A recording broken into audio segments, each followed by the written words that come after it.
Alright then, I'd like to welcome everyone who, by some random chance, has found themselves on this small, obscure YouTube channel and is waiting to see what we'll be talking about today. So what's on the agenda for today, folks? Let me give you a quick rundown. I thought for a long time about what to cover, but in the end I decided it would be more interesting if I answered the questions that you specifically are interested in.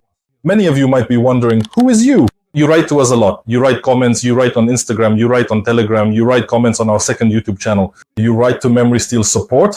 By the way, for those who aren't familiar, Memory Steel is our wonderful store. Go check it out, get acquainted, see what we do, who we are. That's for those who don't know. So to repeat, you write on Instagram, Facebook, you write on Telegram, and on our other social media platforms, a whole range of questions. You're interested, among other things, in how we live here and what our take is on the issues that interest you and are being discussed in your countries. And at the same time, we see a great deal of support from you, and for that, we are very appreciative and grateful. You can also write comments under this video. Once a week, I'll gather the questions and answer them. I'll pick the most interesting, non-trivial ones. Well, basically, whichever ones I can answer, I'll answer. But I'll start with the questions that come up very often, a great deal. Let me address them. These are sort of general global questions. Let's get started. So, the hot topics concerning Ukraine, which are frequently asked about and discussed in Western countries. The peace plan for Ukraine, they call it Trump's peace plan. Now, talk has started that it's that it's Putin's peace plan. The opinion within the country here, I wouldn't say it's divided. People here understand perfectly well that in principle this plan doesn't look like something you can just sign, resolve, and forget about the war. This peace plan is more like a movement towards peace, like a revitalization of some negotiation process that is constantly fizzling out, and needs to be, well, revived somehow. After the leaks of the conversations between Vitkov and Ushakov, well, there was nothing new there. They discussed some plan, but we don't know if it's this plan, what the Americans contributed to it, what they didn't, or what part of it was Russian. From all this, one can conclude that Dmitry was just an expensive courier. As for Vitkov, well, he probably wouldn't have lasted 10 minutes in our company at our enterprise if we found out that he was, let's say, training one of our contractors on how to communicate with our management. So, a peace plan is a good thing. Any of Trump's initiatives are a good thing. We objectively believe here that Trump sincerely wants peace in Ukraine. His motives are secondary. The point is that we believe he sincerely wants peace. Let's move on. Question number 2, an interesting one. Territorial concessions and how we feel about that. Look, this is an extremely controversial issue in our country. We have people, and I'll talk about the ones I personally know, we have people who approach this with understanding that we are losing territory anyway. To put it simply, there are people who want the war to end sooner, even at the cost of losing territories. But there's a second category of people. They also have an opinion, and they can also be understood. They are categorically against it. They are for defending our land, and perhaps not even for winning back territories, but for defending our right to have a voice at the negotiating table, a decisive voice that can counter their position. There are no illusions. It's clear that winning back territory from Russia is, well, it's an unreal task. We're not hunting for unicorns here, but at the same time, we must have some kind of negotiating position.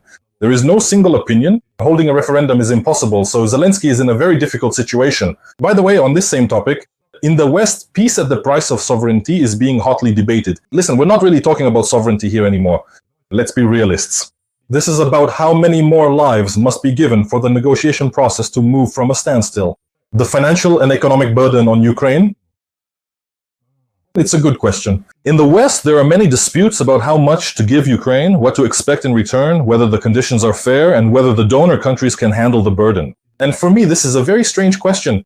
I mean, it's logical that Ukraine on its own cannot handle Russia under any circumstances. That's fact number 1. Fact number 2, Ukraine is objectively a deterrent and a shield for all of Europe. And Europe is debating, well, should we give money or not? I can understand the Americans. They're across the big pond. For them, in principle, apart from geopolitical interests, all our problems are secondary. But Europe, which is debating, well, to give or not to give, and well, what will we get in return? You'll get security in return. We are paying with our lives. Nothing is stopping us, hypothetically, let's say, I'm speaking hypothetically, from starting to negotiate. But then you in Europe will start to fear that Putin will go through the Baltics towards you. And you understand this, but this politicking, for us here, it's incomprehensible.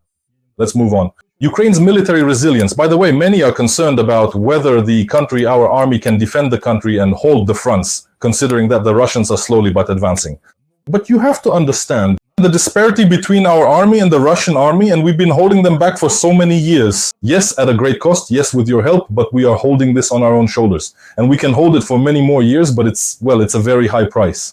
And the question, in my opinion, is speculative. Whether we can hold on or not, in my opinion, the answer is obvious. As for Moscow, well, we definitely won't get there, and for a number of other reasons. Russia is a nuclear power. There's no way we're getting to Moscow. But the fact that we can hold our ground, I'm not talking about Kyiv in 3 days or other such things. No. But even something as basic as a piece of the Donetsk region, they can't take it. They tell us to leave. They won't take it, or they'll take it with huge losses and over a very long period of time. So the question is speculative, let's be frank. Now, the prospects for post-war reconstruction and the economic renovation of Ukraine, that's an interesting one. And the question goes like this. In the West, there are debates about how attractive Ukraine is as an investment project and what the cost of reconstruction will be. A very good question, a very good question. Thank you to whoever asked it. Maybe in the future I'll write down the name of the person who asked the questions. This is a very interesting question. I'll answer directly. We here in Ukraine do not believe that anyone from the Western countries will give us even a cent for the reconstruction of Ukraine. We simply don't believe it. So you can just drop these conversations and quote me on that. Not a single person in Ukraine believes that someone will give us money. Why? If there's interest, I'll expand on this topic. I think I've answered that question. Let's move on.